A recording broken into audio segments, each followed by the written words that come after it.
जी क्या मानना है आपका, क्या कहना है? और कोरोना के बारे में जो मौतें हुई है उसके लिए हम ये संघर्ष करने जा रहे हैं और जनता को जागरूक करने जा रहे हैं। तो जिस तरीके से अब आपने जन जागृति अभियान शुरू किया है, ये कब तक चलने वाला है? ये अनिश्चित काल तक चलेगा जब तक सरकार को हम। तो क्या ये आज सांकेतिक है?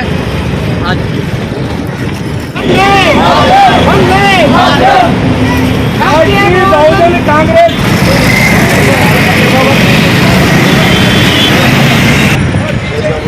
वंदे मातरम, वंदे मातरम, वंदे मातरम। ये पद यात्रा निकाली आप लोगों ने, तो क्या है आपका? हमारे वीरपाल उर्फ बॉबी शोधकर्ता ने जो है राष्ट्रीय बहुजन कांग्रेस पार्टी के नेतृत्व में कोरोना वायरस मास्क के बारे में इन्होंने जो मोदी सरकार और केंद्र सरकार ने, राज्य सरकार ने जो कोरोना वायरस और मास्क के बारे में जो कोरोना के भयभीत के वजह से जितना इनको तंग किया गया, मारी गई, इन्होंने केंद्र सरकार ने और राज्य सरकार ने हर कोरोना के व्यक्ति के लिए वहाँ बाहर से 4 लाख रुपए का मुआवजा दिया गया, लेकिन एक भी व्यक्ति को, यहाँ मरने वाले कोरोना व्यक्ति को 4 लाख रुपए नहीं दिया गया। तो इन्होंने आरटीआई के माध्यम से केंद्र सरकार और राज्य सरकार के विरुद्ध हाई कोर्ट और सुप्रीम कोर्ट में हम याचिका लगा चुके हैं, जिसने जन जागृत अभियान हम लोगों ने निकाली है। राष्ट्रीय बहुजन कांग्रेस पार्टी के नेतृत्व में वीरपाल और बॉबी ने आरटीआई के माध्यम से केंद्र सरकार और राज्य सरकार की खोली खोल, इसमें कोई दो राय नहीं है। तो इसलिए गरीब जनता को आग्रह करना चाहता हूँ कि किसी के भयभीत में मत आए और इनके काम को देखें और ये जनता के हक में लड़ाई लड़ेंगे, लड़ते रहेंगे, संघर्ष करते रहेंगे, आगे बढ़ते रहेंगे। राष्ट्रीय बहुजन कांग्रेस पार्टी के नेतृत्व में वीरपाल और बॉबी ने ये संघर्ष किया है। तो वीरपाल जी, आपने जो शोध किया था उसको लेकर के लगातार आपने जो है काफ़ी याचिकाएं लगाई, सभी संस्था, सभी विभागों से आपने आरटीआई के माध्यम से उनका जवाब मांगने की कोशिश की। क्या वजह है, क्या लगता है आपको कि आपको संतोषजनक जवाब नहीं मिला? इनके पास कोई जवाब नहीं है, कोई संतोषजनक जवाब इनके पास नहीं है। मैंने आरटीआई के माध्यम से आज 4 महीने हो चुके हैं, मैंने आरटीआई राज्यों की सरकारों को लगाई, राज्यों के स्वास्थ्य मंत्री को लगाई, केंद्र सरकार माननीय प्रधानमंत्री को लगाई, इनके पास कोई जवाब नहीं है। कोरोना काल में जितने भी लोग मरे उनकी हत्या की गई है, इनके पास कोई जवाब नहीं है। भारत सरकार से लेकर राज्यों की सरकार, स्वास्थ्य मंत्री का कोई जवाब नहीं है और इनके डॉक्टरों के पास भी कोई जवाब नहीं है। वो कहते हैं कि हमारी सरकार की एडवाइजरी थी, तो मैंने कहा कोरोना काल में सरकार तो अनपढ़ थी, सरकार कोरोना वायरस के सब्जेक्ट में अनपढ़ थी, तो एडवाइजरी आपने एक्सेप्ट कैसे कर ली? तो इनके पास कोई भी संतोषजनक जवाब नहीं है। इसलिए मैं राष्ट्रीय बहुजन कांग्रेस पार्टी डॉक्टर शरण जी के साथ आया हूँ आज जनता के बीच, और यह मुहिम हमारी आज से शुरू है और हम घर घर जाएंगे और जनता को जागरूक करेंगे, जनता को बताएंगे कि कोरोना काल में जो भी लोग मरे हैं उनकी मृत्यु नहीं अपितु उनकी हत्या की गई है और उसकी जिम्मेदार राज्यों की सरकारें हैं, राज्यों के स्वास्थ्य मंत्री हैं, केंद्र सरकार माननीय प्रधानमंत्री जी हैं और भारत के सभी डॉक्टर हैं। सर हम निकल चुके हैं आज।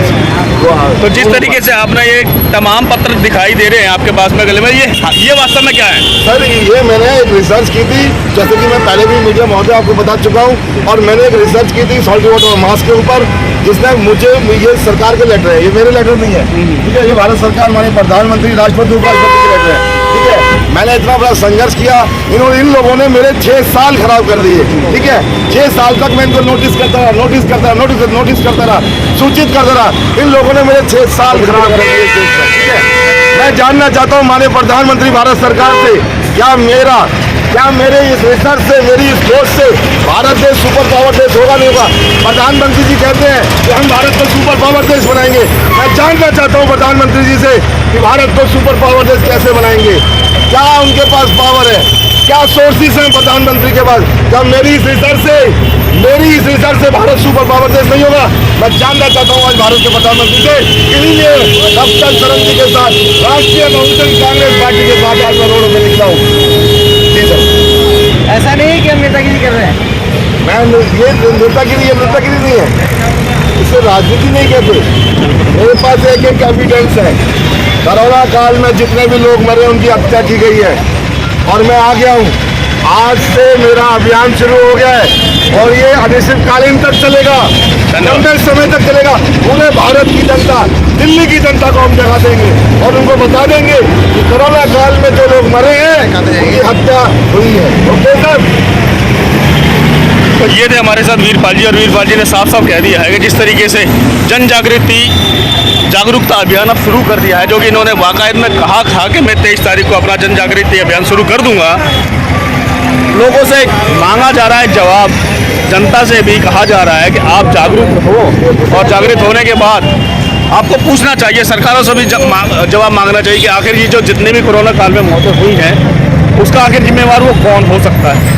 हमारे वीरपाल उर्फ बॉबी शोधकर्ता मौजूद हैं, हमारे अन्ना बेचारे गरीब जनता के सारे मौजूद हैं, हमारे करण मौर्य जी हरियाणा प्रदेश के अध्यक्ष मौजूद हैं, हमारे कार्यकारी मेंबर रामलखन गौतम जी मौजूद हैं, हमारे जितेंद्र शर्मा जी हमारे वरिष्ठ कार्यकर्ता हैं मौजूद हैं, और निराला जी हमारे राष्ट्रीय कार्यकारी कमेटी के मौजूद हैं, श्रीमती विमला देवी त्रिलोकपुरी विधानसभा क्षेत्र की महिला प्रकोष्ठ की अध्यक्ष मौजूद हैं, और हमारे सीनियर सिटीजन श्रीमती किताब श्री हमारी राष्ट्रीय बहुजन कांग्रेस पार्टी सबसे बड़ी जी कैशियर मौजूद है, जो इनकी उपस्थिति में आज हम लोगों ने रैली निकाली है और रोड पे आ चुके हैं। हम लोगों ने वादा किया कि केंद्र सरकार और राज्य सरकार को उखाड़ के फेंकेंगे।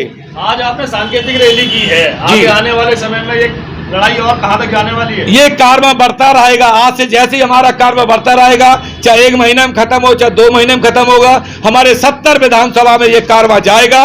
जन जागृत अभियान होगा, गली गली में बच्चों में जाके हमें को दिखाना होगा, जगाना होगा कि आप सोना नहीं है, आप जाग जाओ। डॉक्टर शरण बीच में आ चुके हैं, अब सोने का वक्त नहीं है, जागने का वक्त है। अब राष्ट्रीय बहुजन कांग्रेस पार्टी जिंदाबाद। गुजरात में भी चुनाव है, क्या वहां पर अब जाएंगे? गुजरात में चुनाव, उसके लिए हमारी चुनाव समिति की बैठक में कमेटी में निष्कर्ष निकालेंगे, बैठेंगे, कमेटी में सुझाव लिया जाएगा कि अगर पहले हमें दिल्ली को केंद्र को उखाड़ना है कि गुजरात को उखाड़ना है, ये तो विचार विमर्श किया जाएगा। हमारी केंद्रीय चुनाव समिति जो बैठक में डिसीजन लिया जाएगा उसके आधार पर हम कुछ कार्य करेंगे।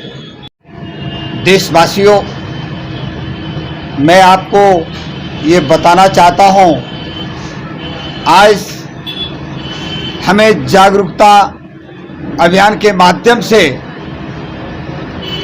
रोड पर आना पड़ा है। उसकी वजह यह है, कोरोना काल के समय केंद्रीय सरकार ने जिस तरीके का बर्ताव किया है लोगों के साथ, वो एक तरीके से नरसंहार है। और मैं देश के प्रधानमंत्री और जो भी मंत्री हैं, उन्होंने कोरोना काल में देश की जनता को कुछ नहीं दिया, सिर्फ मौत के अलावा कुछ नहीं दिया है। इसका पूरा कार्य हमारे साथ शोधकर्ता वीरपाल और बॉबी जी ने जो इस पर गहन अध्ययन कर रहे हैं कि वास्तव में आखिर जिनकी मृत्यु हुई है, ये सरकार की लापरवाही की वजह से मास्क लगाना जरूरी ना होते हुए भी WHO के मुताबिक उसको पालन नहीं किया गया और कोई उसकी जानकारी नहीं दी गई। एकदम तानाशाही यहाँ भी दिखाई देती है। लेकिन हमारे साथी वीरपाल जी और बॉबी जी ने ये क्वेश्चन करा सरकार से, केंद्र सरकार से कहा है RTI के जरिए कि जो हत्याएं हुई हैं उनका आंकड़ा पेश किया जाए और उन लोगों को मुआवजा भी दिया जाए। लेकिन इस तरीके का काम करना, देश ने भी जिस तरीके की मैसेज जा रहा है, वो केंद्र सरकार पूर्णतः जिम्मेदार है। लेकिन अभी तक केंद्र सरकार ने इसको क्लियर करके नहीं बताया आखिर वजह क्या है। पूरी तरीके से केंद्र सरकार इस मामले में फेल दिखाई देती है। अब हमने ये मिशन उठाया है, पूरे देश में जागरूकता अभियान चलाएंगे और इसकी पूरी जब तक ये जवाब नहीं देती केंद्र सरकार, मैं अपने मिशन और जागरूकता को बंद नहीं करूंगा। जय हिंद, जय भारत।